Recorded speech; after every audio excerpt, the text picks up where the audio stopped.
Well, happy Thursday to everybody. Hope you're doing well on this Thursday morning. We are at the next game on the June 28th schedule. Takes us to the heart of Texas. The Minnesota Twins taking on the Texas Rangers. Game number 509 on the replay.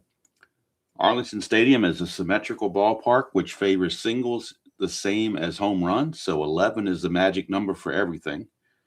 Left, right, home run, singles. 11 or less will be successful. 12 or higher will be a failure. Texas won the real game 6-3. Minnesota comes in 36 and 38, and trying to keep pace with those Oakland A's. It's hard to do because Oakland's just been doing so well. So Minnesota really has to get it going. Texas at the bottom of the West, 30 and 41, pretty much just playing out the string. Look at our starting pitchers. Mike Smithson for the Twins and Jose Guzman for the Texas Rangers. Good morning, Trenton. Good to see you. So let's get the game up on the Strat-O-Matic computer and get the numbers on Jose Guzman, both real world and replay. There you see Jose Guzman, and in the real season, 14 and 14 with a 4.67 ERA. That's what he did in the real 1987 season.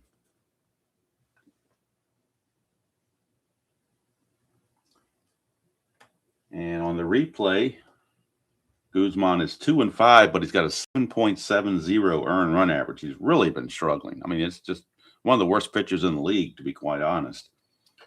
74 innings pitched, 103 hits, 35 walks, and 50 strikeouts. So really, really poor. Good morning, Dan. Good to see you. Trenton, I have a new dice tower. It's kind of a compact one.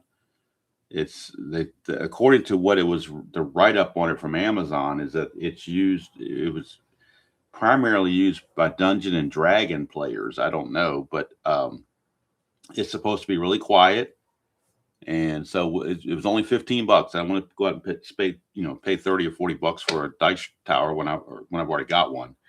But I'm gonna try it out. I figure for $15, it's worth the gamble. If I don't like it,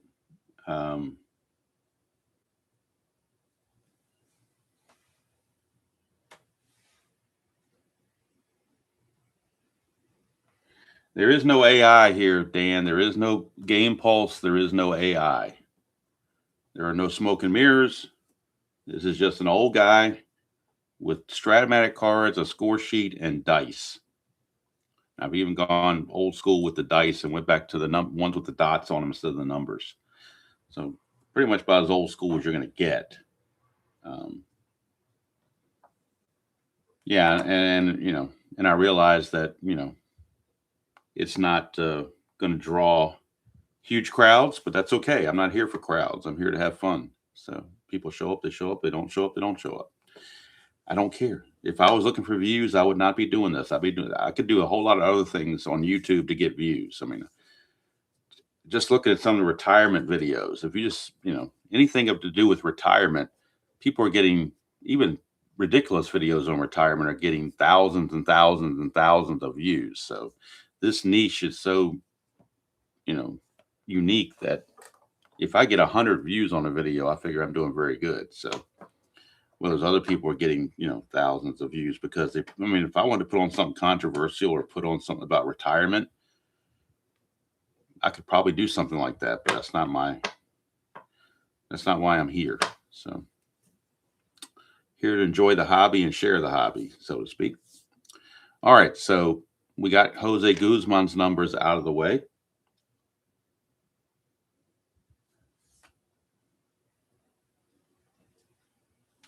And we'll get the numbers on Newman. Al Newman on the replay is hitting 260. No homers, 10 driven inning at 221 real world. And of course, before the first pitch is thrown, we need the ceremonial first sip. That has not gone away.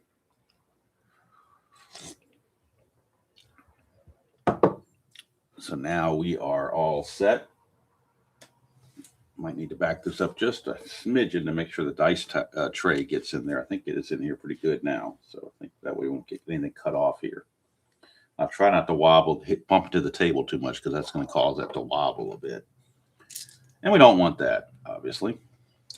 All right, so Al Newman, switch hitter, second baseman, giving Lombardozzi the game off.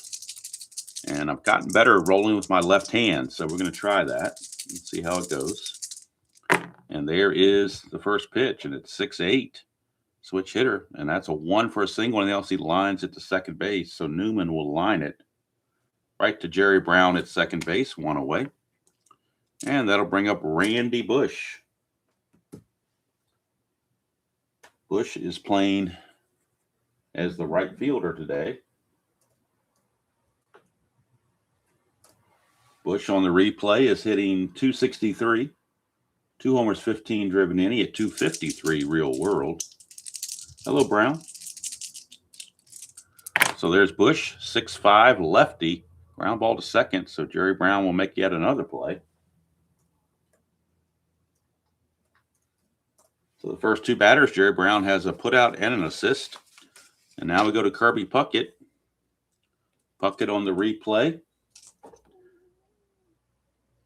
checks out as .325 on the replay average. 11 homers, 39 driven in. He hit .332 real world. Here's Puckett. That's a 3-4 for Puckett, and that's a line out to third. Snagged by Buechele in 1-2-3 inning for Jose Guzman. Despite his north of 7 ERA in the replay, he did very well in that first inning. Now we go to Mike Smithson. Not the most notable starter. Hello, RN. Not the most notable starter in the Twins rotation. As we look at Smithson, real world versus replay. Smithson is 4-7 with a .594 earned run average real world. On the replay for Smithson, he checks in with a record of 3-5, ERA of 4.45. So he's actually doing better than he did in the real season. 65 innings pitched, 74 hits, 22 walks, 28 strikeouts. And that is what he's got there. And again, not only did I ditch or at least for now, have ditched this dice tower thing, I've also ditched the headset because I was hearing people were saying, and I actually noticed it too, some static in the background. So I'm actually using the microphone that's on the webcam itself. So hopefully it's picking up okay. I got to be careful when I turn my head, though, because my laptop that I'm scoring the game on is to my left. If you're picturing a clock, I'm sitting here at 6 o'clock looking straight ahead at 12 o'clock. The computer is about 8 or 9 o'clock to my left. So I got to turn my head to input the result of the play, and hopefully that doesn't pull me away from the microphone on there. If you notice a sound drop off that, during the at-bats, that's what's happening. But I'm not tech savvy, so I do what I can. I put the O in old school, as I told somebody one time. All right, here's Jerry Brown. Brown hitting .265 on the replay. 2 homers, 19 driven in. He at .271 real world. Switch hitter. That's a 1-2, and he's hit by the pitch.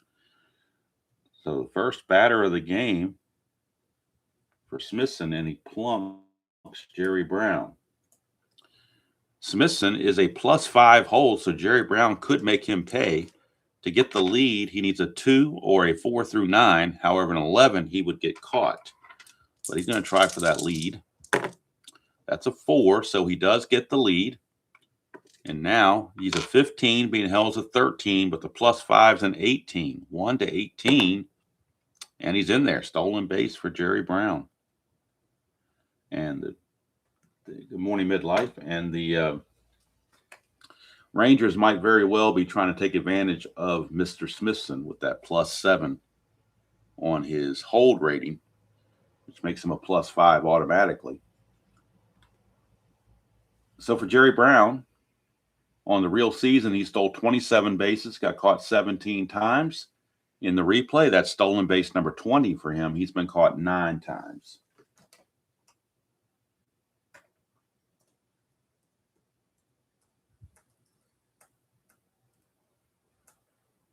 So stolen base for Jerry Brown. He's at second base. Nobody out for Scott Fletcher, the shortstop. Fletcher is hitting .308, a homer and 39 driven in. He hit .287 real world. Brown, my hand's okay. It's just when I rolled a game the other day, manually, so to speak, it did kind of bother my hand right in here in this little padded area. This is where I'm really kind of feeling it more here than anywhere else, is right in, oh, I got too far up there. Right in this little pocket area right here is where I'm really feeling it, more so than in my finger. It's mostly right in here.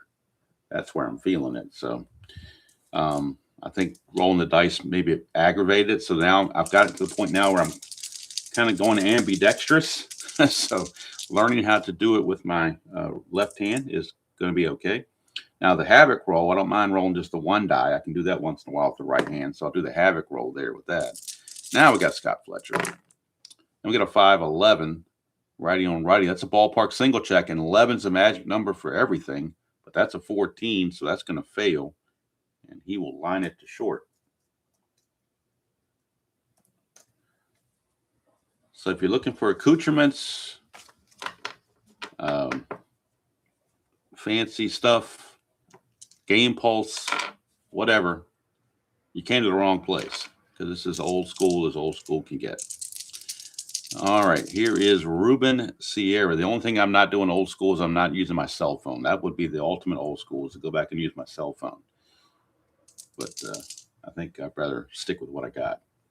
All right, here's Ruben Sierra. He's hitting .275 on the replay, 22 homers, 53 driven in. He hit .263 real world.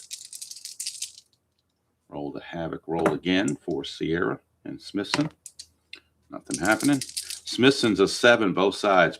Balk and pass and a wild pitch are both 7s for his ratings.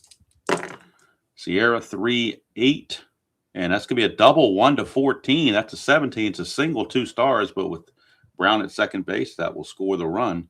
So Texas draws the early 1-0 lead on the RBI single from Ruben Sierra. That is his 54th run batted in of the replay. Rangers grab a 1-0 lead. Sierra, again, trying to take advantage of that +5 hold. He's going to look to get the lead. He needs a 3, 6, 7, or 8 to get the lead. 11 he is caught. That's an 8, so he gets the lead. He's a 15, being held as a 13, but the +5 again brings it back to an 18. Whoops, whoa. Brings it back to an 18.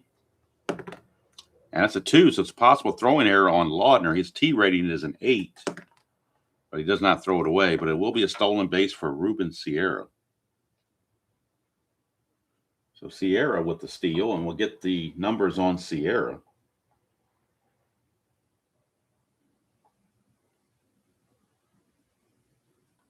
So Sierra, let's get his stolen base numbers, both real world and replay. Sierra on the real season stole 16 bases, got caught 11 times. This is his 6th stolen base and caught 3 times. So he hasn't had as many attempts. Maybe he's behind the pace on attempts in this replay, but he, when you get a pitching matchup or, matchup with a +7 pitcher, you can pretty much take a lot of chances. So he's at second base for Pete O'Brien. And O'Brien hitting 285 on the 265 on the replay, 14 homers, 35 driven in. He at 286 real world. 6'9", lefty, fly ball to left, and that's out number 2. That's hauled in out there by Bernansky. So 2 down for the designated hitter, Larry Parrish. Parrish on the replay is hitting 265, 12 homers, 35 driven in. He at 268 real world.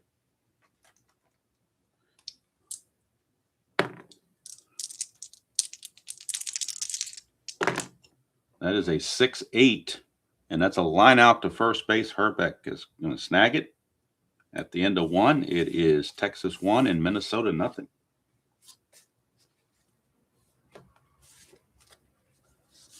Start the top of the second, and it'll be Kent Herbeck leading things off.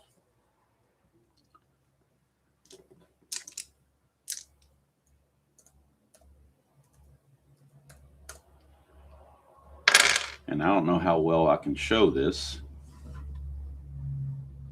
Kind of hard to do it, but I'll try. This is what I'm looking at on my Strat computer as I'm playing it. You can see I'm getting the numbers right there off of Ken Herbeck on his card there. So if I can, I don't know if I can get it down here, we can see it or not. Probably can't. High quality, high tech quality at its finest right there. But that's what I'm doing. And there's a little ballpark in the background and everything like that. And I just use the manual entry.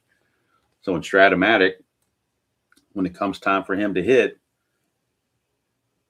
and put the result in, you see the manual entry comes up and say he grounds out to second or whatever, or strikes out. I just come down here. Well, actually, I use the hotkey. Say he strikes out. Say he strikes out. There's a strikeout right there. I can enter it, and the strikeout would be recorded. So that's how I keep my stats for anybody that was curious. That's how it's done. All right. So enough of that unveiling of the curtain there. Don't need that. All right. Kent Herbeck.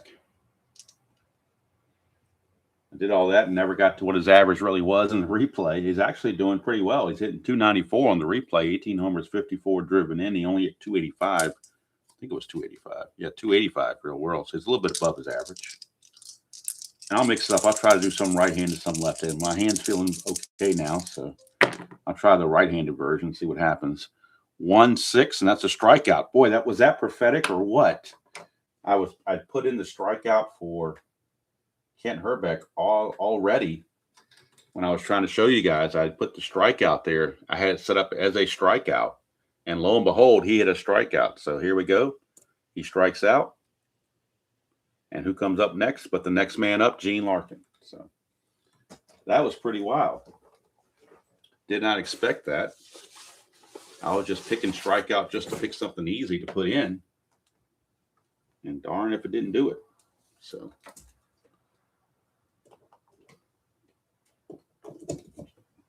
very interesting there how that worked out. But now here's Gene Larkin. That's the first strikeout for Guzman, by the way. Gene Larkin, he is the designated hitter in this game. Gene Larkin hitting 347 on the replay, a homer and 9 driven in. He hit 266 real world.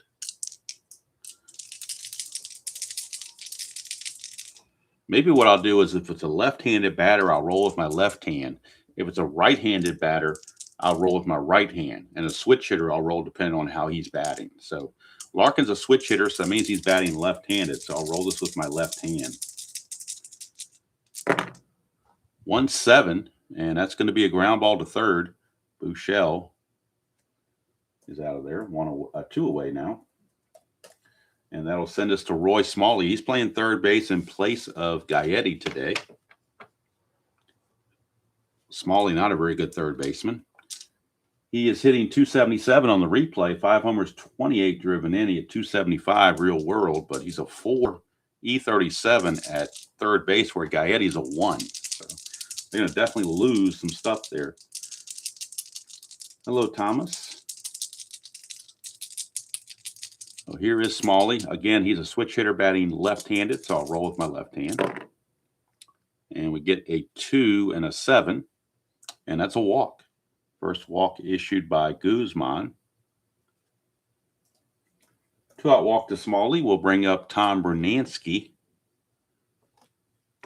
I can't hear his name without thinking about the old Fred McGriff video with the Tom Emansky videos about how to play baseball. If you remember those growing up in the 90s. Not growing up in the 90s, but, as a young person in the 90s. So Bernansky on the replay is hitting 268. 11 homers, 33 driven in. He hit 259 real world. And, of course, the Havoc roll. And since he's right-handed, I'll roll this with my right hand. And we get a 1-9. And that's another walk. So an ambidextrous back-to-back walk. 2 outs now, runner in scoring position. So this is a clutch situation for the catcher, Tim Laudner. Laudner on the replay is hitting 289. 11 homers, 23 driven in. He only hit 191 real world, so he's way above his skis. Let's see what he does in the clutch. In the clutch, he gains a hit on 2-5 and 3-3. That's a 6-8, and that will be a 1-8 single, and that is an 8, but it's only 1 star, so it's going to load the bases for Greg Gagne. So a single by Laudner. After the first 2 are out, the Twins have put 3 on in a row, 2 walks and a single. And now the bases are full for Greg Gagne. Greg Gagne hitting 365 on the replay, one of the overperformers for sure. 7 homers, 36 driven in. He only hit 265 real world. He's 100 points higher than real world. So let's see. Gagne in the clutch will lose a hit on 2-8 and 3-8.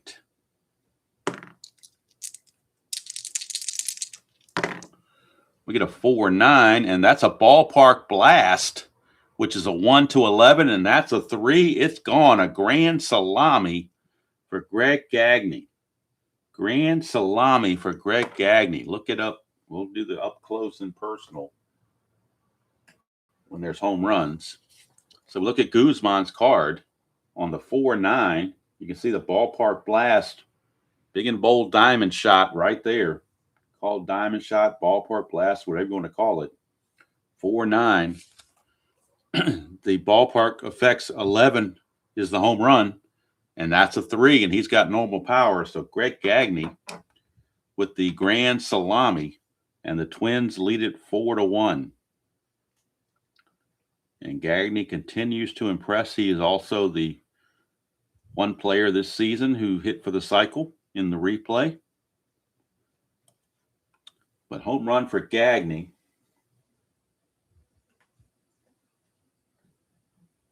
And for Gagne, that is home run number 8 on the replay. He only had 10 real world, and in half his at-bats, he's got 8 home runs already. And RBIs, he's already matched his season total in RBIs. He had 40 runs batted in all season. These are RBIs 37, 38, 39, and 40 for the replay. So he's definitely been, maybe he's been juiced or something. I don't know, but he's definitely been exceeding what has been going on. And here's Al Newman back to the top of the order. And Guzman got the first 2 outs, no problem, and all of a sudden he fell apart. So here's Newman. He's going to bat left-handed as a switch hitter, so I'll switch to my left hand for this. 2-7, and that is a line out to Brown again to end the inning, but a 4-score inning for Minnesota on the grand salami by Greg Gagne. We go to the bottom of the second. It's 4-1 Minnesota. They have given Smithson a lead to protect. And here is Pete Incaviglia, left fielder. Incaviglia hitting 263 on the replay. 17 homers, 52 driven in. He at 271 real world.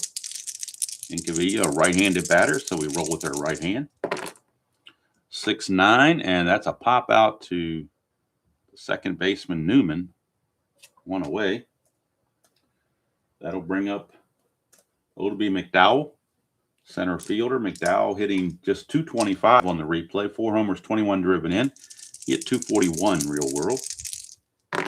Oh, I meant to roll that left-handed. Too late. I've already rolled it, so I'm going to stick with it. 6-8, and that's a fly to center field. 2 down. And that'll send up the catcher, Mike Stanley. Stanley hitting 212 on the replay. 3 homers, 9 driven in. He hit 273 real world. 6-4, and it's ground ball third base X. This is where you would like to have, if you're Minnesota, you would like to have had Gaetti because he's a 1. But Smalley's a 4E37. First X chance of the game. He's a 4E37. 4-18. He'll certainly get to that as a G1. That's an 11, and he is an E37. And there's an 11 right there. Don't know how well it shows up, but I'll see if I can get it to do a close-up here. But third base, E37 and 11 is sitting right there in the middle. So that'll be an error on Smalley. Keeps the inning going.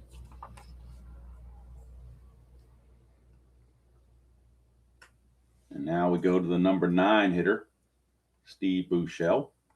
Buechele hitting 238 on the replay, 7 homers, 30 driven in. He hit 237 real world. Nothing on the Havoc. 2-7 for Buechele, and he struck him out. First strikeout for Smithson, and that'll take care of the Rangers. We go to the third inning, Minnesota 4 and Texas 1.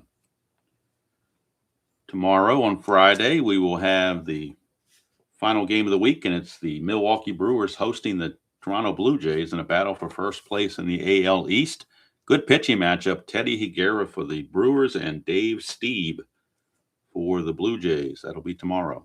Of course, tonight, if you're so interested in golf, we're going to have the third round of the Genesis Open on History Maker Golf. That will be played tonight around 8 o'clock tonight live.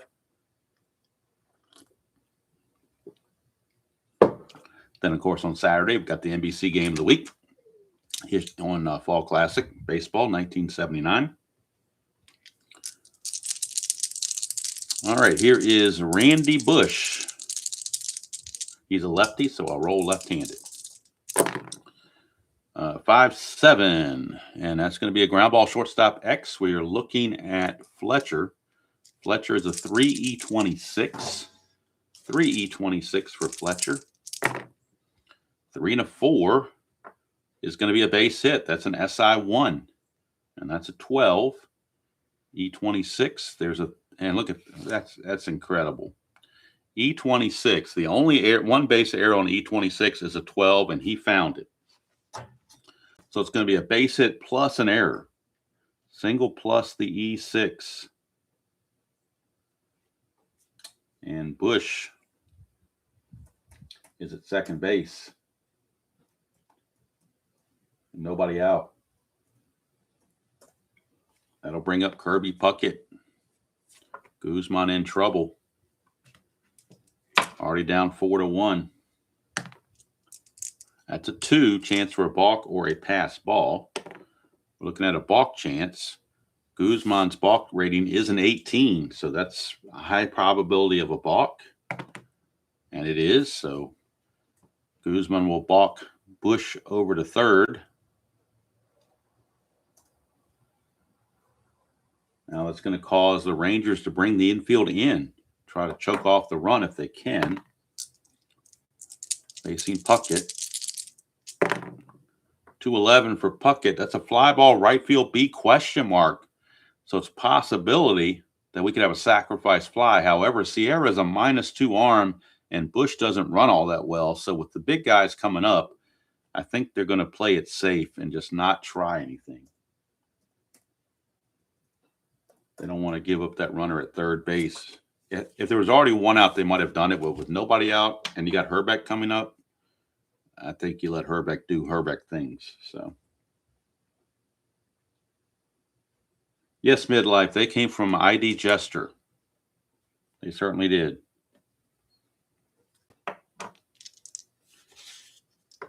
He was the brainchild behind putting those together.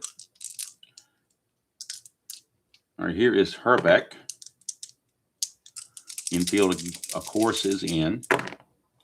1-7 for Herbeck, and that's a fly ball center field B question mark. Now, this is a different story because McDowell's only a -1, and there's already one out. So I think we're going to try to send him here because the percentage of scoring is going to be higher than the percentage of Larkin trying to get a hit. So the fly ball center field B question mark. We go over here, take his run rate 11, add 2 to it, makes it a 13, but then -1 makes it a 12. So 1 to 12, he will score on a sac fly. 13 or higher, he's going to be out. And he's in there. Sacrifice fly for Kent Hrbek. Right now, it's an unearned run, obviously, because the error is what got him into scoring position. The balk got him to third, but the E6 is what got him to second. So right now, it's an unearned run unless Larkin gets a hit. But the Twins don't care. They'll take it. Sacrifice fly, RBI number 55 on the replay for Kent Hrbek. And the Twins lead at 5-1. Bases are cleared now. 2 outs for Gene Larkin.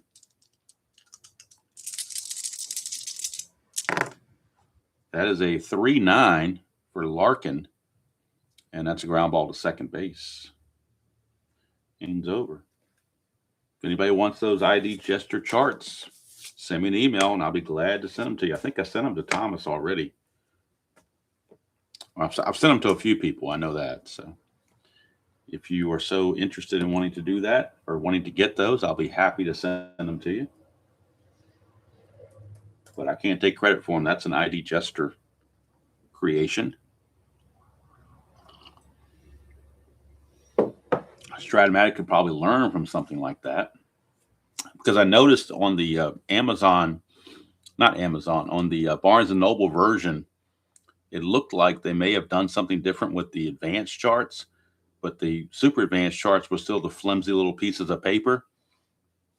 So if Strat came out with something like this, that would be a game changer for a lot of people.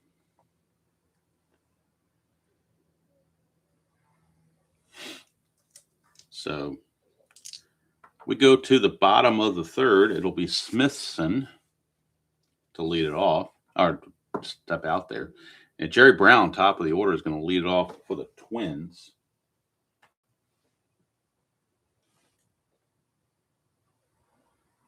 Yeah, I mean, they're cut. Yeah, they're sized differently. That's what I was talking about, Dan.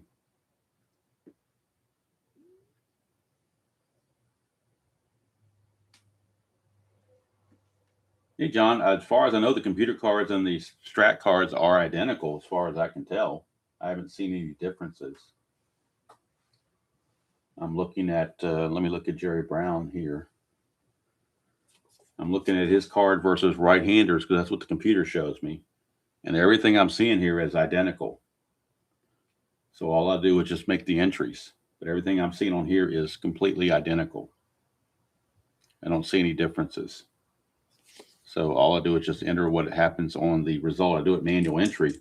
I don't even look at what the computer cards show. I go by what the cards are here on the cards and dice.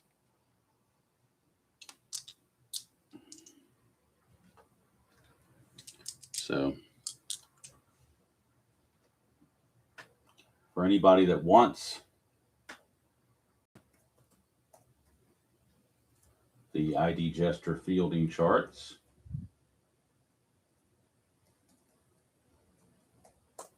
shoot me an email to that address, and I'll be happy to send them to you. There are 4 PDF files individually. One for infield, one for pitchers and catchers, one for outfield, and then one for like sacrifice bunts. So there are 4 different PDF attachments, and they're separated out by those particular things. All right, here's Jerry Brown. 1-7 for Brown, a 1-3 triple, 4-20 is a single. So Jerry Brown, leadoff single for the governor, Jerry Brown. And again, he's going to be looking to run. I know they're down 5-1, but this is like taking candy from a baby here. Again, 2 or a 4-9. So he gets the lead, 15, held a 13, but the +5 is an 18, 1-18. And he's in there. So second stolen base of the game for Jerry Brown. But like I said, it's pretty much almost highway robbery. So I might as well take the free base if they're going to give it to you. It also takes away the ground ball double play possibility. And here's Scott Fletcher. 5-3, and that is a ground ball first base C. That'll get the runner over to third now. Herbeck's only play is to flip to Smithson covering. But by stealing, now you not only do you have him would have had him at second base, you now got him at third with less than 2 outs. For the big guys, Sierra. Infield back for the Twins. They lead 5-1. There's no reason to play in. I appreciate that, Joe. I'll have to go on YouTube and maybe, search Don Demeter or Demeter or Dometer, however it's pronounced. And but I don't know if I'm going to have a chance to use his name anytime soon until I get around to playing the Red Sox again in 62. I don't think I have any other replays going to have him where he participated. But YouTube is a great resource for that. All right, here's Ruben Sierra. Again, the infield is back. They'll give up the run to get the out. 6-7, and that's a ground ball shortstop X. We're looking at Gagne. 2E24 for Gagne. The 2 and the 24. 2 and an 18, he'll get to that. 24, E24 and a 9 at short. E24, there's no 9 there, so Gagne will make the play. Let's see, the 18 and the 2 is a G1, but I think with the infield back, that's going to produce the run. Yeah, infield normal runner advance. So that'll score the run on the ground out. RBI ground out for Ruben Sierra. Score is Brown. That's RBI number 55 for Sierra on the season.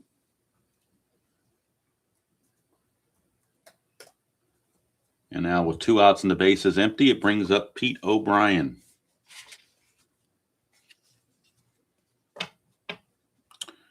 All righty. Didn't think about that, Dan, but you were right. Baseball Reference is always a great resource for all kinds of things, really. All right, here's Pete O'Brien. 3-3 for O'Brien. He pops it up to Herbeck to end the inning. Rangers do get the run back they gave up in the top half of the inning, but at the end of 3, it's 5-2 Minnesota.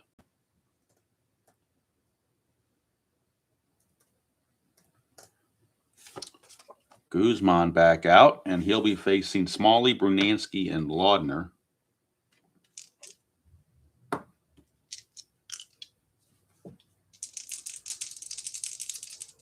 Oh, I'm sorry, from Spokane Steve's replay. You got it. Yeah, I'll have to find out when he plays it. I'll have to look at his playlist and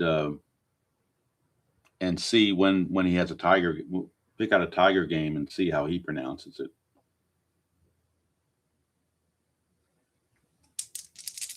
All right, here is Roy Smalley. That's a 5-7 switch hitter batting left. And that's a ground ball shortstop. Actually going back to Fletcher. He made an error his last time up. He is a 3E26. 3 and a 5. Will barely get to it. E26 and a 13 should be okay, I would think, because the 12 was the error last time. So 13, he's safe on that. And he will throw. Actually, no, it's not. What am I putting this stuff down here for? They're not batting. Got all confused here. Smalley is the one that's out 6-3. All right. Now here's Tom Brunansky. 5-8, and that's a 1 for a double, and that's a 2. He just missed it to fly out to center field. 2 down. 2 up and 2 down. Much better start to the inning for Guzman. And now with 2 outs and the bases empty, it's Tim Laudner, catcher.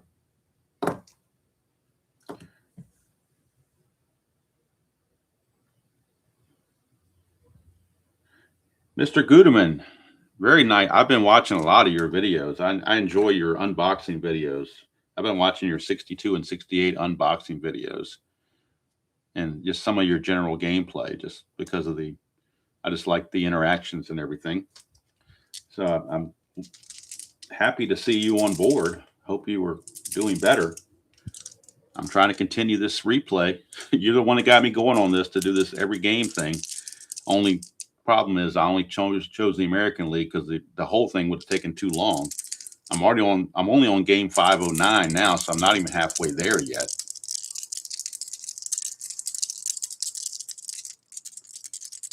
All right, here is Tim Laudner. 1-5 for Laudner, and that's a ground ball to short. And that will end the inning. And Jeff, if you're wondering why I'm using this dice thing here instead of my normal dice tray, one, the loud sound of that dice tray is kind of, I don't know what it's done to me lately, but it's almost like fingernails on a chalkboard. It's been kind of irritating to me, so I want a softer sound. I did order another dice tray off of Amazon, which is supposed to have a nice quiet feel to it. So I've been going to this. Although I have been having some trouble with my hand, I'm trying to still do it without. Yes, Heiser, this is every game of the American League 1987 replay. Now, there's usually 7 games a week, or 7 games a day, I should say, calendar day, 7 games a calendar day. So I take 5 games, play them online live, and then play the other 2 offline. So Seattle, Kansas City, and Chicago, California, I will play offline. Then on Monday morning, we'll be back with the June 29th date and start out with a new slate. But that's how I kind of do it on that. So now I'm confused. Oh, I already did Tim Laudner. Don't remember what Tim Laudner did. 1-5. He grounded to short. Okay. All right, so that's going to end the inning. As Guzman goes 1, 2, 3. Back to the bottom of the 4th, and it's Mike Smithson back out facing Larry Parrish, the designated hitter. And this is the first year so far that I have not purchased Strat-O-Matic cards.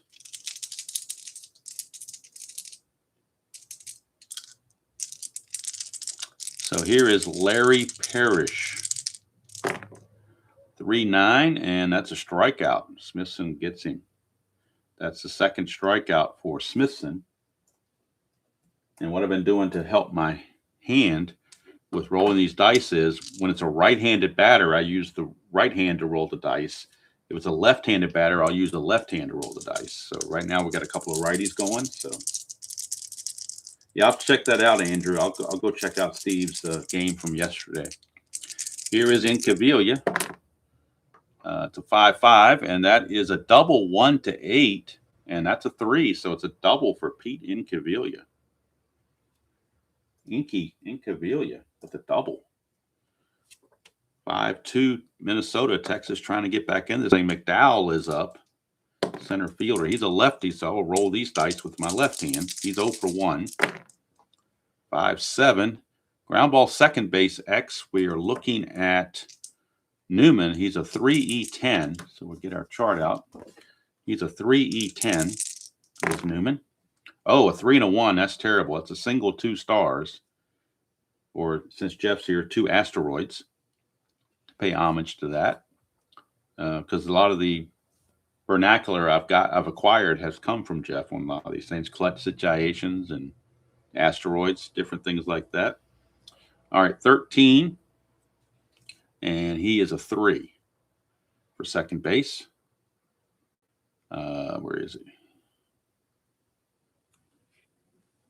13, he's an E10, I should say. E10 and a 13. There is no 13 there, but it will be a single 2 stars. And that will score Incaviglia from second base. So an RBI single from O.B. McDowell cuts the lead to 5-3.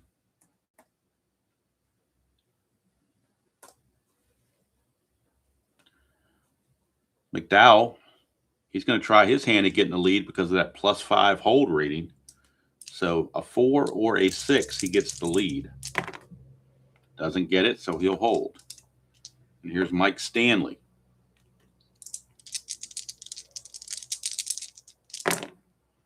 That is a 2-8 for Stanley. And that's a single to center field. You're not going to run on Puckett's arm, though, so they're going to hold McDowell at second base. First and second, 1 out for Steve Buechele. Buechele. Oh, ballpark blast. You got it right. Yep, ballpark slash and ballpark blast. Because I always called them diamond shots when I first started. Because I think I got that from Espo Strat because they're diamonds. So I called them diamond shots. But then from Jeffrey, I got the ballpark blast. You know, that's the vernacular I got from him. I'm assuming vernacular is the right word. I'm probably picking the wrong word for that, but lexicon, maybe that's another word. I don't know. All right, here is Bouchel. Nothing on the Havoc. 3-5, and that is a ground ball shortstop A. Here we go. And Jeffrey, if you haven't been with me for a while to know, when we get a 6-4-3 or a 4-6-3 double play, that's called a tailor-made double play. And all the tailor-made double plays on this replay are sponsored by Giovanni's Tailor Shop in Lemoyne, Pennsylvania. You stop by and tell them Demo sent you, they'll give you a discount. They are the unofficial sponsor of the channel, but the official sponsor of the Giovanni's Tailor Shop tailor-made double play of the game. And as you can see on the 3-5 against right-handers, that's a ground ball shortstop A, and that's as tailor-made as it gets. 6-4-3 ends the inning. And we go to the fifth. It is now 5-3. Got ourselves a ball game. And Jeffrey, hopefully I speak for everybody, most everybody anyway, I would think, that you are missed.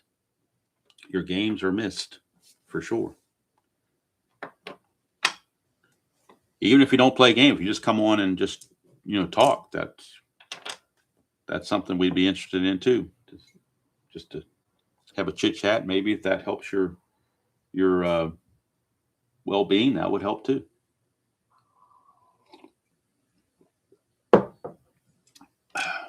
All right, but we understand need for privacy and everything. Here's Greg Gagne, 6'10". That's a catcher X. Catcher X, and that is Stanley. He's a 4E6. But nobody's on base, so that will help him out. Let's get to our pitcher-catcher chart. 4-14 for a catcher. 4-14 is a P/F, but nobody on base or can't be a pass ball, obviously. It's going to be a foul out, assuming there's no error. That's a 9. And he is an E6 as a catcher. There's no 9 there, so it will be just a plain old foul out to Mike Stanley. Oops, get back to my screen here.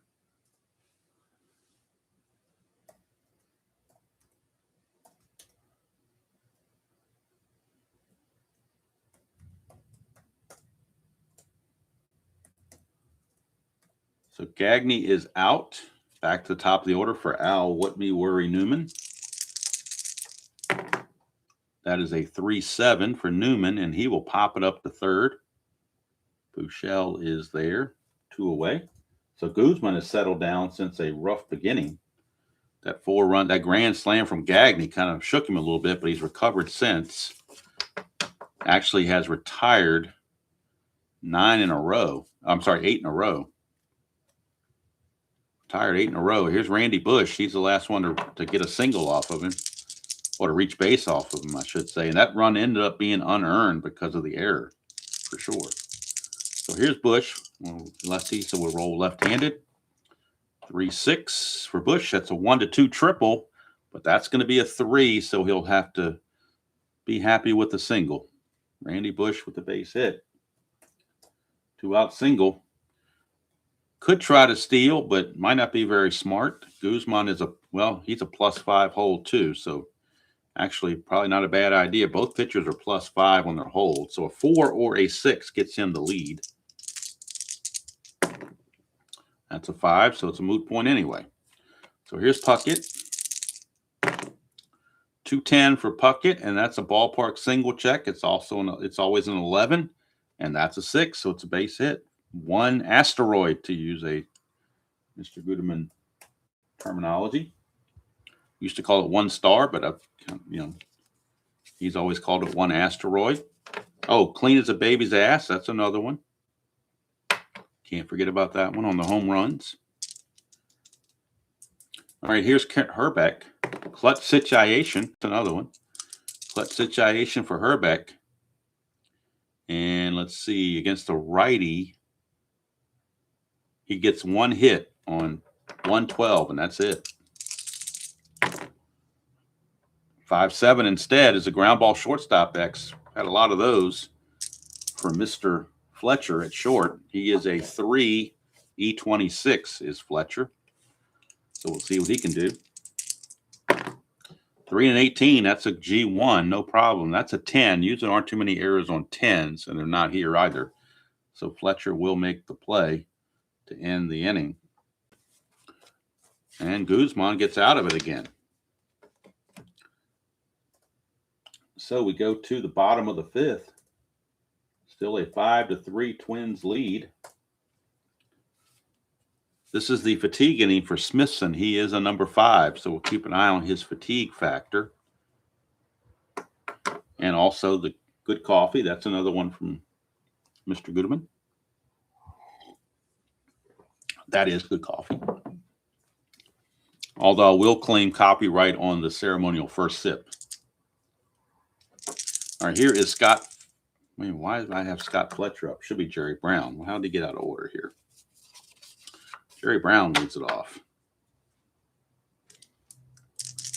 All right, so Jerry Brown, 2 for 2, or 1 for 1, scored 2 runs, stole 2 bases.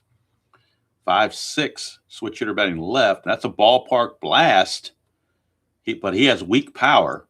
That's a 10, so it does fit in the ballpark blast, but it's only going to be a single because he has weak power.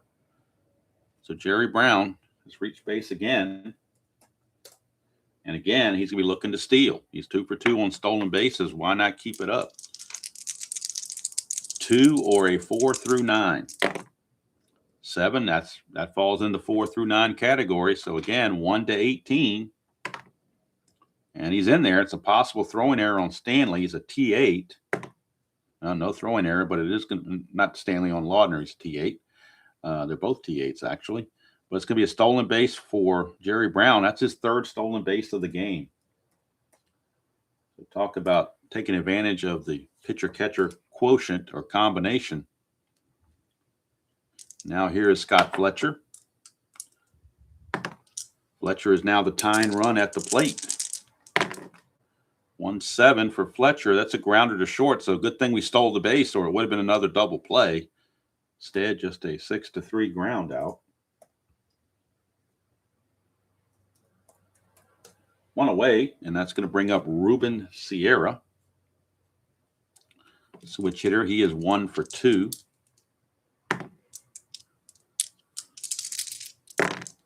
We get a 2-11, and that is a ballpark single check. Again, 1 to 11, and that is an 11 right on the number. So base hit, but it's only 1 asteroid. Runners at the corners with 1 out, and Sierra might think about running as well. Needs a 3 or a 6 through 8 to get the lead. 4, he does not get the lead, so he will hold. And that brings up Pete O'Brien. Infield playing for double play. He'll give up the run to try to get to the double play. 2-12 for Pete O'Brien. That's another ballpark single check or ballpark slash. And that's a 6, so that fits. Base hit for Pete O'Brien. That will score Jerry Brown. Brown has done everything he can ask for of a leadoff hitter. He's got on base 3 times, stolen 3 bases, and scored 3 runs. Not sure what else you'd expect from a leadoff hitter other than that. And we're down to a 5-4 ball game now with the RBI. And now Smithson is tired. Again, this was his fatigue inning, so he is tired. So we do have bullpen action for the Twins. So let's look at who they have active in their bullpen. Who is active today for the Twins in the bullpen? Let's see who they have. They have 1 lefty, and that's Dan Schatzeder. He's the only lefty available. They also have Keith Atherton, George Frazier, or Jeff Reardon. So they've got those 4 available in their bullpen. Nobody else is available, just those 4. Let's see here. They have Berenguer, but he's considered tired, so he's a last resort. Let's see who. Well, actually, Schatzeder really needs the work. So it looks like Dan Schatzeder is loosening in their bullpen, left-hander. But right now they're going to stick with Smithson at the moment. See if he can get out of the jam while he's still got the lead, because he needs to go all 5 innings to qualify for the win. So here's Parrish. First and second, 1 out, 1 in. Designated hitter Larry Parrish. 3-4 for Parrish, and that's a ground ball third base A. It's not a Giovanni's Tailor Shop tailor-made double play. It's an around the horn double play. Maybe I'll look to Chrysler or Dodge to get a sponsor for that. I don't know, since it's a horn for the Rams. But the run will score to end the, to get them closer, but they could have had a lot more. However, the around the horn double play took care of it, and Smithson escapes. And that's going to be it for Smithson. He's going to go his 5 innings, and that's it. I don't think they want to trust him any further than that. So we'll get his numbers for Smithson. He's going to go 5 innings, give up 8 hits, 4 runs, all of which were earned.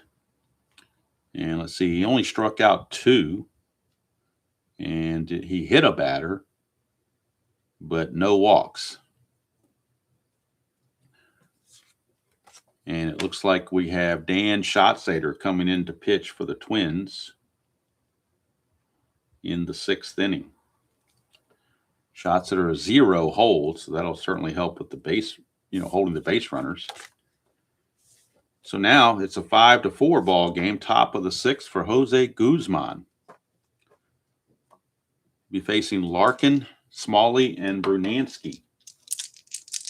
Larkin, Smalley, and Brunansky. Larkin a switch hitter, so I'll roll this left-handed.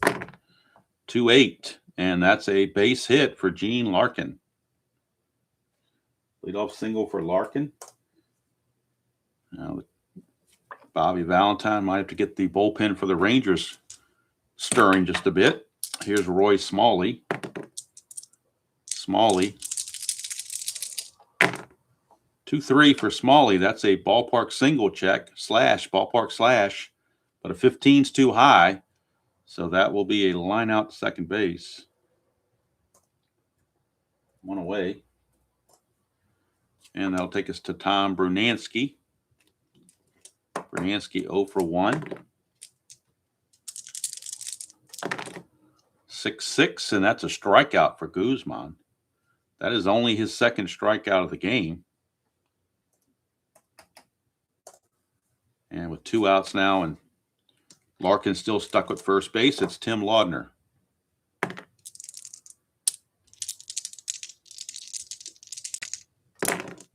And that is a 112, and that's a low max. It would have been a double play, but that was the 3rd out of the inning. But it will be a low max, a Neil Lomax, and that will end the inning. So Guzman hanging in there, hanging tough, is the one of those boy bands used to sing. I was not into the boy band, so I don't know who it was, but don't know if it was like Kids on the Block or whatever. Somebody sung a song called Hangin' Tough. Might have been New Kids on the Block. It might have been, because that's the one that had the guy from, what's his name, was in that police show for years. You can tell my socialization of modern things are not high up on my list. So we go to the bullpen for Dan Schatzeder.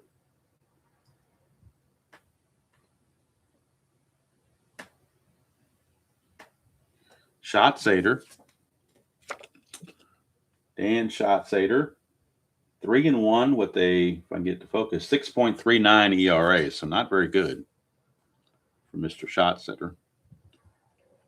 I've heard it pronounced Schatzeder. I've heard it pronounced Schatzeder. So I've heard it both ways.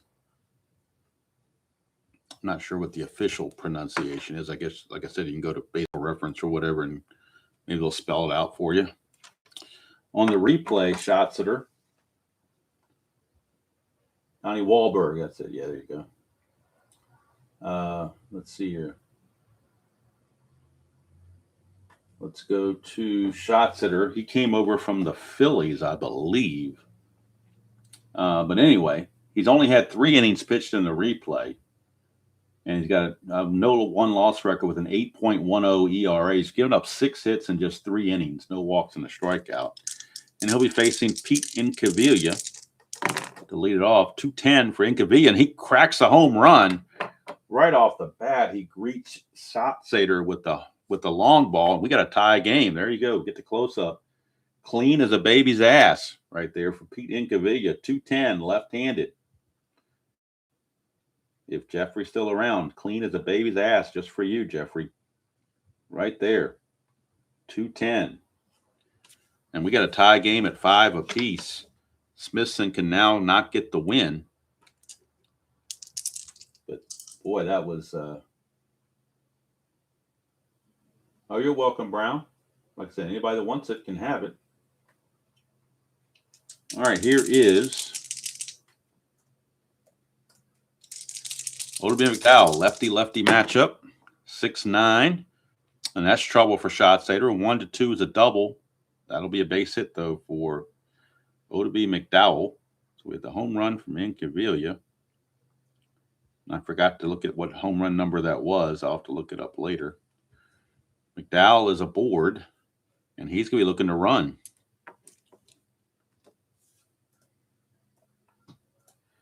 And to get the lead, needs a 4 or a 6. One of the two. That's a 2, so he does not get the lead. He'll hold. Here's Mike Stanley. That's a 2-6 for Stanley against the lefty, and that's a strikeout. Strikeout for Schatzeder. Or Schatzeder if you prefer, but I think I've heard it more pronounced Schatzeder than anything else. Here is Buechele. That's a 1, so we're looking at the wild pitch rating on Schatzeder, which is not on the card. I got to go to the computer to get his wild pitch rating. And that's a 20, so it'll be an automatic wild pitch. Wild pitch is automatic when it's a 20. So Schatzeder uncorks one. And that takes a double play out of the equation. Here's a Buechele with McDowell at second. 2-5 against the lefty is a single 1-3. That's a 12, so he lines it to Gagne at short. 2 down, and now it's up to Jerry Brown. He is up in a clutch situation against the lefty. And we'll see how that turns out. Brown, a switch hitter against the lefty in a clutch, will lose a hit on 3-2. 3-2. So he is batting right-handed against the lefty. We get a 6-9. 6-9 is a ballpark blast. 1-11, but that's an 18. He had weak power anyway, but it would have been a single that would have scored the go-ahead run. But instead, it's a fly to left with that 18 on the D20. But the home run from Pete Incaviglia has tied this game at 5 apiece as we head to the 7th inning.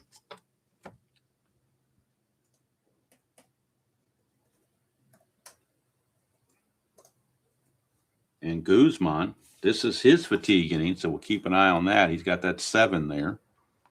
He'll be facing Gagne and then the top of the order, Newman and Bush. Of course, we're in the 7th inning now, so pinch hitting would be allowed should the need arise. Here's Gagne. 3-3 for Gagne. He flies it to right. Sierra hauls it in, 1 away. Back to the top of the order for Al Newman, who is 0 for 3. Newman 0 for 3. Wonder if they might look to pinch hit for him. He's only a 221 hitter. If we look at the Twins bench, these are the guys available to pinch hit. You've got namely Gary Gaetti, Dan Gladden, Mark Davidson, Steve Lombardozzi, and Sal Butera, all right-handed hitters, but all pretty good ones. And, of course, you could bring in Lombardozzi to play second base. I don't know if Smalley is rated for second. I don't think he is. Nope, he's rated at short, not at second. So if they brought in a pinch hitter, They're going to bring in Lombardozzi to play second, but they're going to bring in Mark Davidson to pinch hit. He's the highest average on the bench. So Mark Davidson will pinch hit for Newman. And then Lombardozzi will take over at second base in the bottom of the seventh. So Davidson with the pinch hitting. And Lombardozzi will play second base in the bottom of the seventh. All right, so let's get the numbers on Davidson. Get his numbers.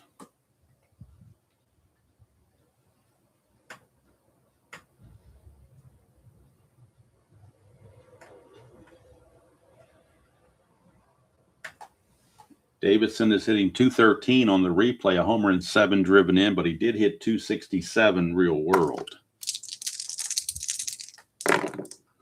4-5, and that is a ground ball to second. Easy play for Jerry Brown.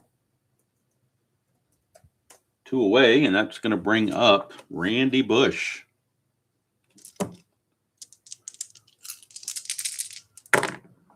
6-5, and that's going to be a ground ball to second again. So Guzman, talk about hanging tough. He has done so.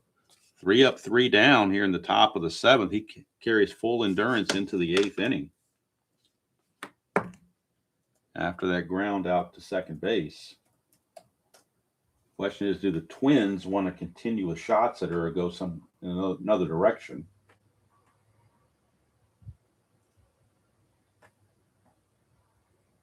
Had to put Lombardozzi in at second base or the computer wouldn't like it. So we've got Fletcher, Sierra, and O'Brien. We've got right switched left. So I think they're going to at least start with Shotsitter. But I believe George Frazier is loosening in the Twins bullpen. So Shotsitter will start out facing Fletcher, Sierra, and O'Brien here to start the bottom of the seventh of a 5-5 ball game. 5 runs, 10 hits, and an error for Texas. 5 runs, 6 hits, and an error for Minnesota. We had a 5-10 against Shotsitter, and that is a ground ball right back to Shotsitter. There's a dot there, but he's not tired. So just a ground ball back to the mound, 1 away. And that'll send up Ruben Sierra. He's 2 for 3 with a stolen base and a run batted in. He's batting right-handed as a switch hitter. 5-8, and that's a ground ball shortstop. Actually, looking at Gagne, he's a 2E24 for Gagne. 2E24. 2-8. 2-8 is a G2. That's an 8. He's an E24. E24. There is no 8 there. It's 4, 6, 15, 17, and 18. So Gagne will make the play. 2 down for Pete O'Brien, lefty on lefty matchup. 3-8, and that's a ground ball to third. Smalley is there to end the inning. So Shotsitter, a much better second time around. That's going to be it for Shotsitter. He's going to go 2 innings. Shotsitter will go 2 innings, give up a run, which was the home run to Incaviglia. Gave up 2 hits, no walks, and a strikeout. He is the pitcher of record now, along with Guzman. So Guzman coming out for the top of the 8th. And now we'll look at the Ranger bullpen and see who they have that's got the most rest.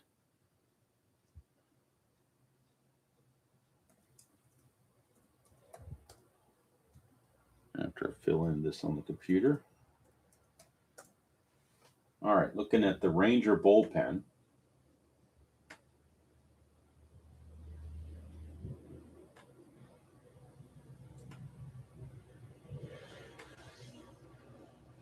They're all, you got Mahorsic from the right side. You got Jeff Russell from the right side. You got Kilgus, a lefty, and you got the wild thing, Mitch Williams. So looks like they are looking towards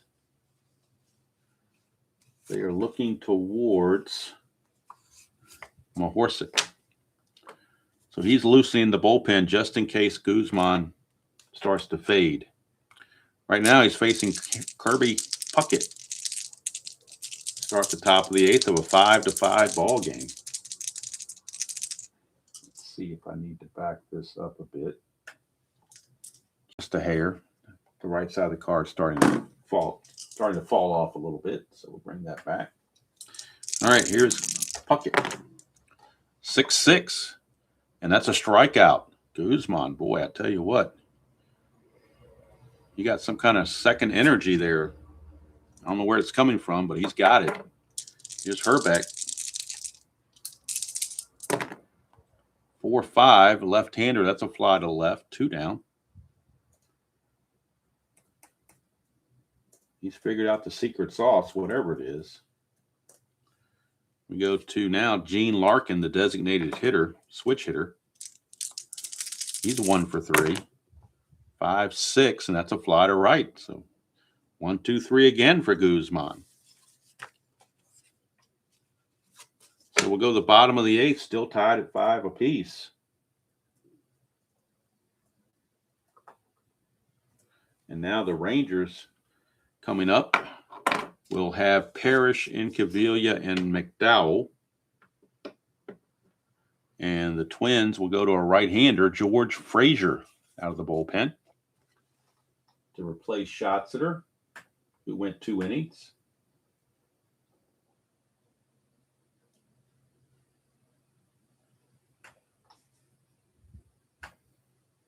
Actually, no, it will not be Frazier. It'll be Atherton. Frazier showing as tired on the computer.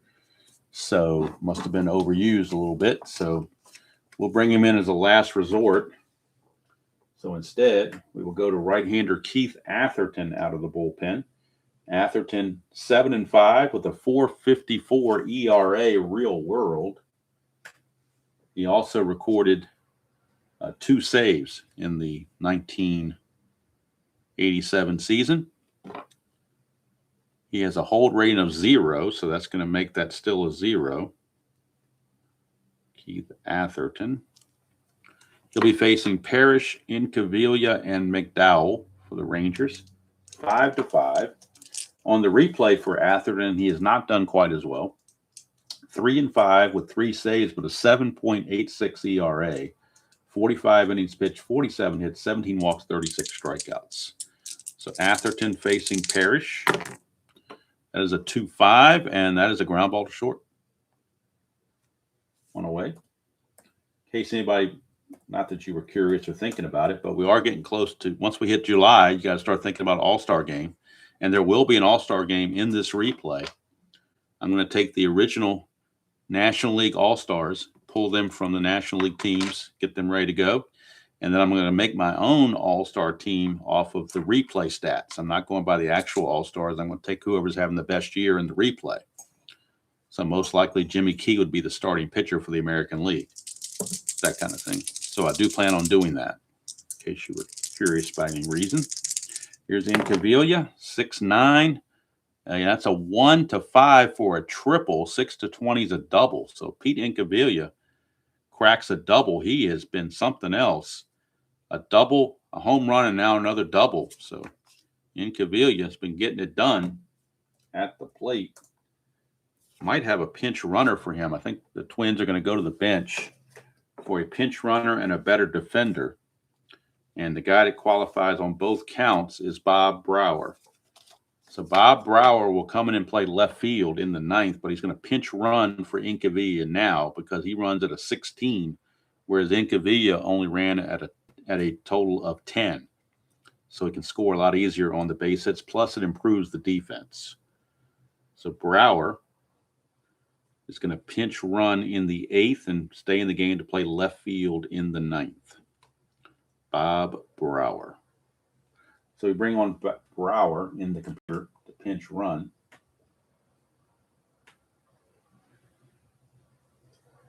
As they try to get some speed out there. And Odom McDowell is your batter. McDowell 2 for 3.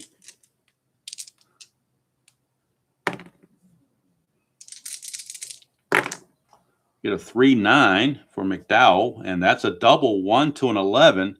That's a 17. So single 2 asteroids that would have scored Incaviglia anyway, but Rangers now have a better defender in left field, or will have a better defender in left field. McDowell is 3 for 4, and the Rangers have come all the way back. So people that might have been discounting them when they were down 5-1 early, they've come all the way back. And they're really hindering the Twins, who are trying to catch the Oakland A's. And now is Mike Stanley. That was a 2, so let's check the balk and pass ball chances. We are checking the pass ball on Laudner, which is a 6. And it is a pass ball, so that's going to put McDowell at second base. So they're falling apart here, or the Twins. Takes the double play out of the equation. And Mike Stanley, the batter. That's a 4-8. And that's a strikeout for Atherton, much needed. 2 down. And we go to Steve Buechele, who is 0 for 3. But he's a good defender, and they've got the lead now, so they're playing for deep. They're going to leave they're not going to pinch hit for him for sure, because they want his defense in there. It is a clutch situation, or clutch situation, as Jeff would say. 2-6, and that's a fly to center to end the inning. But the Rangers get the lead, and they're going to turn this one over. They're going to tell Guzman, thanks for the memories. They're not going to try to overextend him. And they will bring in the wild thing, Mitch Williams, to try to secure the save. First of all, we bring in Bob Brower to play left field.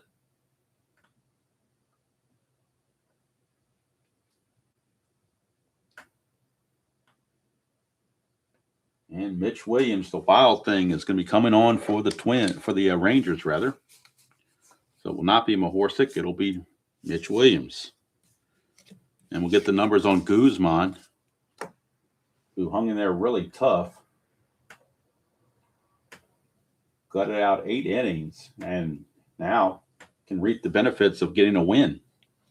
He goes 8 innings, gives up 6 hits, 5 runs, 4 of which were earned. Walked 2, struck out 3. But now Mitch Williams is on. -6 on the hold, so that's going to make him a -3.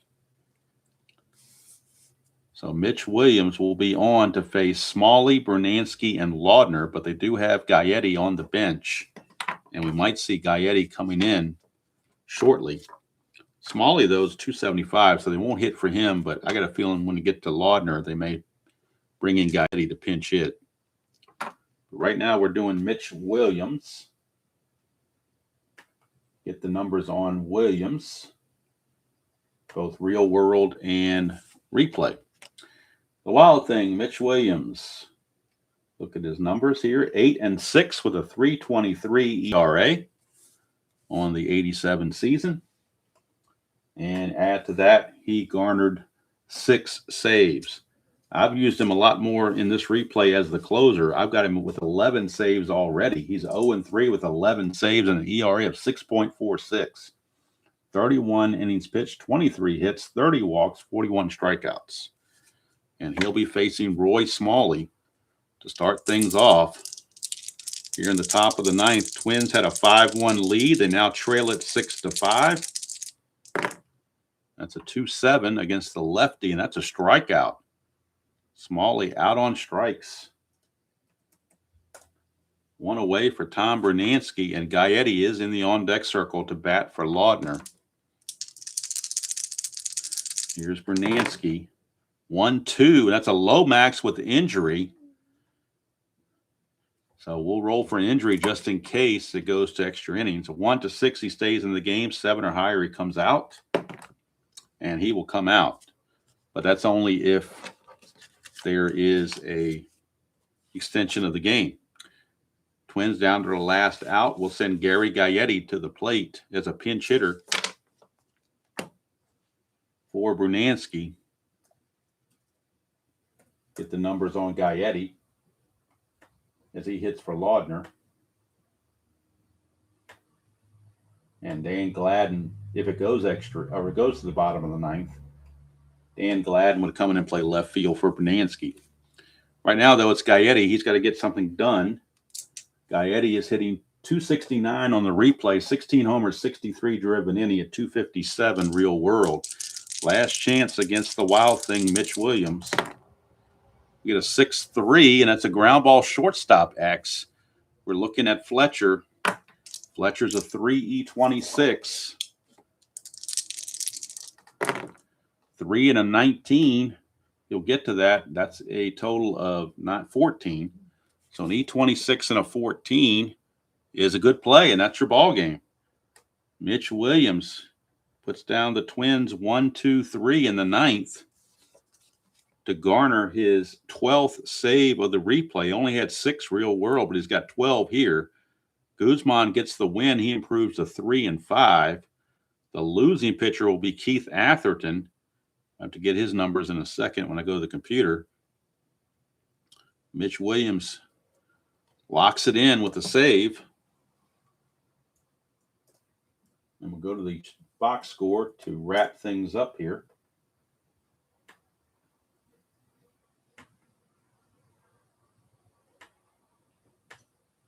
Final line score, 6 runs, 12 hits, and an error for Texas. For Minnesota, 5 runs, 6 hits, and an error. Atherton, your loser, he drops to 3-6 on the replay as he went 1 inning, gave up 2 hits and a run. No walks and a strikeout. So there you go. Rangers win it 6-5. They improved to 31-41. Tough luck loss for the Twins. They dropped to 36-39. And now we'll look at the standings and see how bad that is for Minnesota. Minnesota, with the loss, has dropped to 4th place, 9 games behind the Oakland A's. They're 1 game behind Kansas City for 3rd, and they're a game and a half behind California for 2nd. Let's see here. Coming up tomorrow, Milwaukee and Toronto. From Milwaukee, Milwaukee leads Toronto by 4 games in the American League East. It'll be Teddy Higuera for the Brewers against Dave Steve for the Blue Jays. And that'll wrap up this day's version, the June 28th schedule in this American League replay. So I do appreciate everybody who was here, and it was really good to see Mr. Guzman. I really hope you are doing well, and we like to see more of you if you're up to it. You can stay in the shadows and just type in. You don't have to nobody's asking you to get on camera or anything like that. But it was nice to have you check in because I was wondering how you were doing. So hang in there, and to use one of your words, I think you've used the phrase "stay strong." So stay strong out there, Mr. Guzman, and everybody else for that matter. And that's going to do it from here. 6-5, Texas gets the victory over the Twins. Tomorrow, of course, tomorrow morning, Milwaukee, Toronto from Milwaukee.